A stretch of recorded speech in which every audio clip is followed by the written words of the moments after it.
1918 முதலாம் உலகப் போரின் இறுதியில் brigadier general sir William Henry Manning அவர்களினால் 1921 டிசம்பர் மாதம் 7 இந்த நினைவு தூவிக்கான அடிக்கல் நாட்டப்பட்டு 1923 அக்டோபர் மாதம் 27 brigadier general sir William Henry Manning அவர்களால் திறந்து வைக்கப்பட்டது.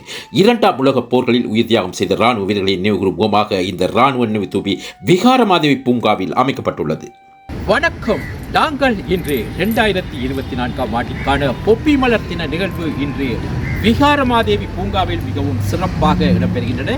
இந்த நிகழ்வானது ஜனநாயக சோசலிச குடியரசின் மேன்மை தங்கிய ஜனாதிபதி அனுரகுமார திசாநாயக்க அவர்களது தலைமையிலே இந்த நிகழ்வுகள் இன்னும் சொற்ப வேளையிலே ஆரம்பமாக இருக்கின்றன. இந்த வீடியோ காட்சிகளை எமது யூடியூப் சேனலூடாக வழங்குவதற்காகவே இன்றைய தினம் நாங்கள் வருகை தந்துள்ளோம்.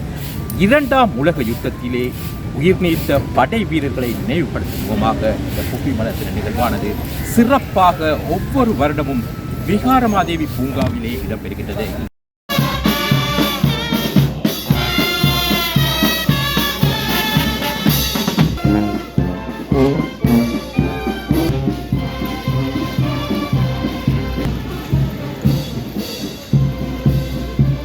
வணக்கம்.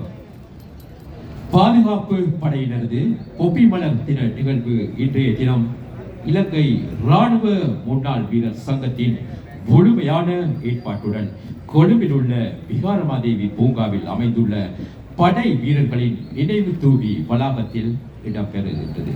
இந்த பொப்பி மலர் தின நிகழ்வானது இரண்டாம் உலக யுத்தம் மற்றும் போர் நடவடிக்கைகளில் ஈடுபட்டு நாட்டிற்காக உயிர் தியாகம் செய்த போர் வீரர்களை நினைவுபடுத்தும் முகமாக இந்த நிகழ்வு கொண்டாடப்படுகின்றது. விமானப்படை தளபதி ஏர் மார்ஷல் உதயனி ராஜபக்ச அவர்களது வருகை இடம்பெறுகின்றது. கடற்படை தளபதி வைஸ் அட்மிரல் பியந்த பெரேரா அவர்களது வருகை தற்பொழுது இடம்பெறுகின்றது. ராணுவ தளபதி லெப்டினன்ட் ஜெனரல் விக்கும் லியனகி அவர்களது வருகை தற்பொழுது இடம்பெறுகின்றது. பாதுகாப்பு பதவி நிலை பிரதானி ஜெனரல் சவிந்திர சில்வா அவர்களது வருகை தற்பொழுது இடம்பெறுகின்றது. பாதுகாப்பு அமைச்சின் செயலாளர் air vice marshal Sampath Thuyacontha அவர்களது வருகை இடம்பெறுகின்றது. பாதுகாப்பு பிரதி அமைச்சர் ஓய்வு பெற்ற மேஜர் அருண ஜெயசேகர் அவர்களின் வருகை இடம்பெறுகின்றது. பிரதம அதிதியாக வருகை தரும் இலங்கை ஜனநாயக சோசலிச குடியரசின் ஜனாதிபதியும் படைத்துறைகளின் முனைஞரும் பிரதானியுமான அதிபதி ஜனாதிபதி அனுரகுமார திசாநாயக் அவர்களின் வருகை இடம்பெறுகின்றது.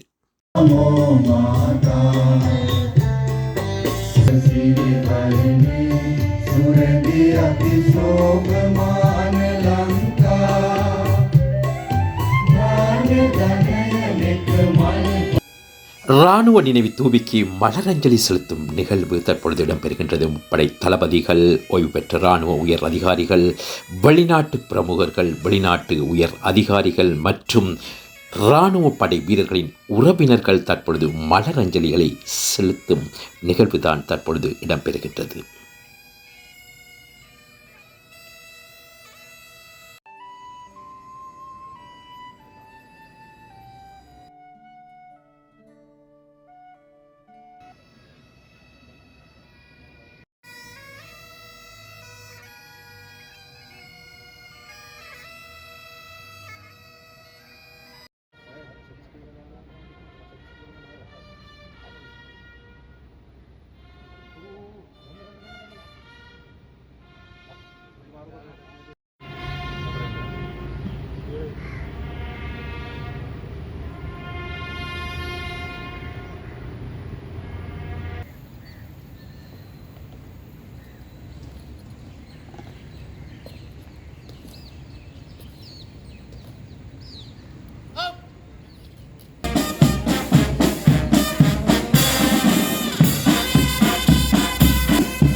எமது சேனலான வாய்ஸ் ஆஃப் யூனிட்டி சேனலை பார்வையிட்டு எமது சேனலை சப்ஸ்கிரைப் செய்க.